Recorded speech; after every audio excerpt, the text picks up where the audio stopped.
آخر کار وہی ہوا جس کا ڈر تھا۔ اسلام آباد میں ایک بات جو سامنے آئی ہے کہ مذاکرات ناکام ہو گئے ہیں۔ امریکہ کی ضد اور ایران کے اصرار کی وجہ سے واشنگٹن اور تہران کے درمیان مذاکرات ناکام ہو گئے ہیں۔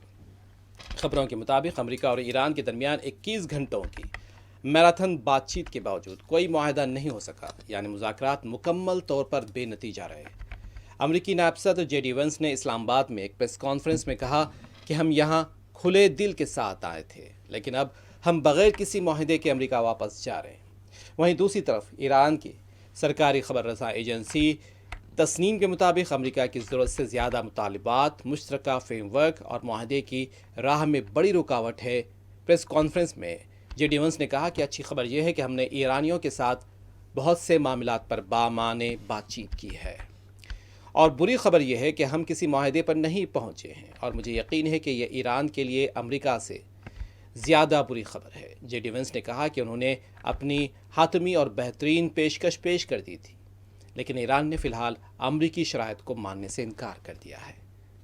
جے ڈی وینس نے سخت لہجے میں کہا کہ امریکہ نے اپنے ریڈ لائنز یعنی سرخ لکیریں واضح کر دی تھیں۔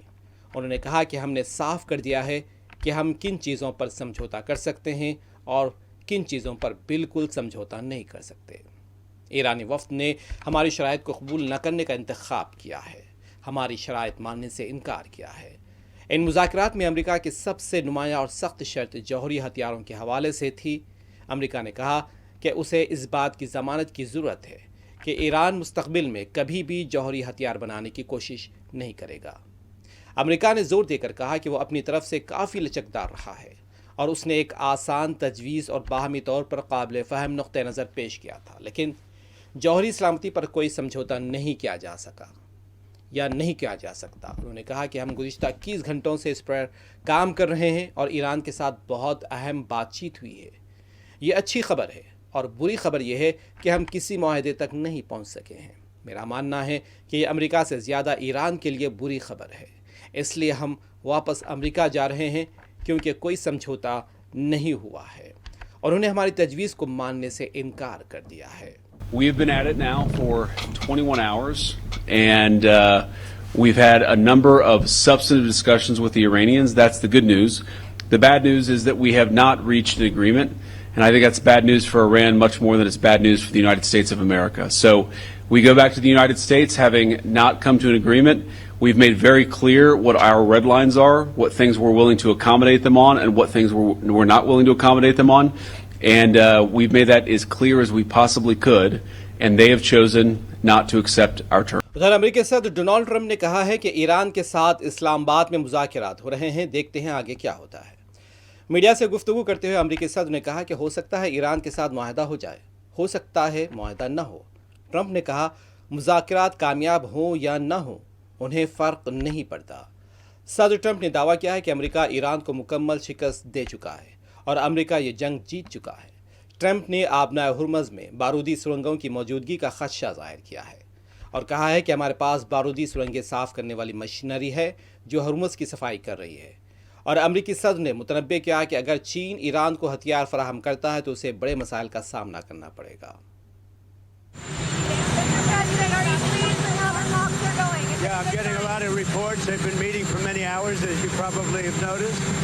We'll see what happens. Look, regardless, we win. Regardless what happens, we win. We've totally defeated that country. And so let's see what happens. Maybe they make a deal, maybe they don't. Doesn't matter. From the standpoint of America, we win. One other thing that's happening is that boats are sailing up and heading out to our country.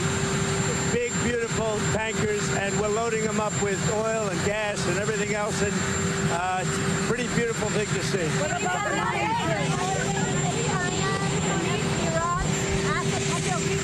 Iran's assets in other countries? We're going to see what happens. We're in very deep negotiations with Iran. We win regardless. We've defeated them militarily. They've dropped a couple of water mines, you call them water mines, in the boat. We've defeated all of their water boats too. Their Navy has gone 158 ships. They have 28 water droppers, mine droppers they call them.